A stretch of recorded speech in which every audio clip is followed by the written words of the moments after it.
Hello, and welcome to another video. So, we're going to talk today about simple ROI and realized ROI. Now, simple ROI and realized ROI are some new concepts that were introduced with Marketo Measures, new dashboard updates. Their new ROI board actually breaks ROI into two different categories, one of them being simple ROI and the other being realized ROI. So in this video, we're going to talk a little bit about the difference between simple ROI and realized ROI. And in order to do that, we're going to do a little bit of whiteboarding here. So in order to understand simple ROI and realized ROI and the difference between them, we have to understand the buyer's journey. So let's look at this here. This is our timeline. And on this timeline, we have months. So we're going to have January here. We're going to have February here. We're going to have March here. And we're going to run, we're going to have a few months here. We're not going to go the entire year. We don't need to, but we're going to have a few months here. And so in order to understand the concept of simple ROI and realized ROI, it comes down to timeline. So for simple ROI, it's quite simple. Simple ROI is a measure of the amount of spend that you spent in a given month. So in January, we spent $100K, and a representation of how much you returned in that same month. In January, we returned $200K in revenue. So our simple ROI for the month of January is 2, meaning for every dollar we spent, we returned $2 in revenue in the month of January. Now, with simple ROI, it doesn't make the assumption that any of that $100,000 in spend had anything at all to do with the $200,000 that we returned in January. They could be completely independent of one another. All simple ROI means is that in January, we spent $100K and we returned $200K in revenue. Think of simple ROI as more of like a cash flow calculation, because what it is it's cash in, cash out. How much did we spend? That's your cash out. How much did we return? That's your cash in. So that's simple ROI. Realized ROI is more along the lines of what you think of when you think of marketing ROI. Realized ROI is where we're looking at what activities within marketing caused things to happen. So let's say, for example, in January, we do a trade show. And in January, we spend $50K on that trade show. From a realized ROI standpoint, we're going to have to look into the future. And we're going to have to see that in the future, this trade show returned, let's do it in a different color here. Let's use purple. In February, people that attended that trade show resulted in $25K in revenue. And in March, people that attended that trade show also returned $25K in revenue. Now, in April, we got nothing. Then in May, we got $50K in revenue from the people that attended that trade show. And in June, that bumped up to $100K.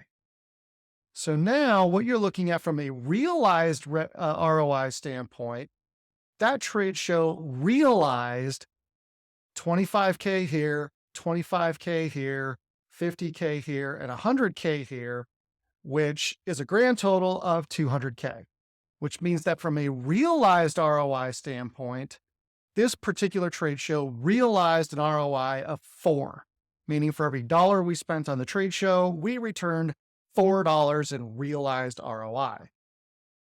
So realized ROI, one of the characteristics of realized ROI is that it takes time, it takes patience. Because if you had measured realized ROI on this trade show in April, 3 months after the trade show took place, your realized ROI would be 1. You realized $1 in revenue for every dollar that we spent. That's not a great ROI. Should we do that trade show again? I don't know. But if you had the patience to wait until after June to check your realized ROI, you would see that your realized ROI is now up to 4, which is a much better ROI. And very clearly, you can start saying that, well, yeah, we should definitely go to that trade show again because our realized ROI is 4x. So realized ROI takes time. It takes patience. It grows over time. And so you can't get an immediate understanding of your realized ROI. You gotta wait till you get through your entire attribution window to understand this is what our realized ROI is. Conversely, your simple ROI is very quick because simple ROI is that calculation that we looked at earlier where we spent 200K in total in January. And in January, our total return on that 200K was 400K. I think I'm using different numbers now, which is fine. That's 400K. So my simple ROI for January is 2, but that's instant. I can tell what that is in February, but I cannot tell my realized ROI until my entire attribution window has run. So that's the difference between simple ROI and realized ROI. So now, how do you use these? Simple ROI, again, is more of a cash in, cash out proposition. Simple ROI is great if you are getting questions from a CEO or a CFO to understand where marketing is spending their money, when marketing is spending their money, and what we're getting in return. So it's more of a big picture type of ROI metric. Is the marketing department holistically profitable or not? Q1, what was our, basically P&L for marketing? That's your simple ROI.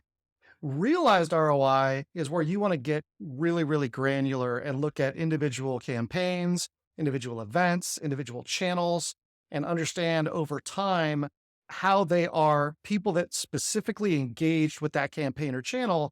How did they turn into revenue down the road? Knowing that, again, realized ROI is not going to be as quick and easy to calculate as simple ROI. You may have to wait a full year. If your attribution window is 12 months, you may have to wait a full 12 months, a full year to understand what your realized ROI is for any activity. That's why it's really important to set an attribution window and to have an attribution window. But ultimately, realized ROI continues to increase and accrue more value as time goes on until you get to the end of that attribution window. That's where you look at making decisions about specific campaigns or specific channels. And should we be doing those things again, or should we be not doing those things again? Should we be moving budget around to the things that are more profitable, that have a higher realized ROI? That's where you're going to use the realized ROI. So I hope this is helpful. If anybody has any questions about this, always happy to answer any questions you might have. So send us a DM, send us comment in the post here, and we'll be happy to answer questions you might have. Thanks, everybody. Appreciate it.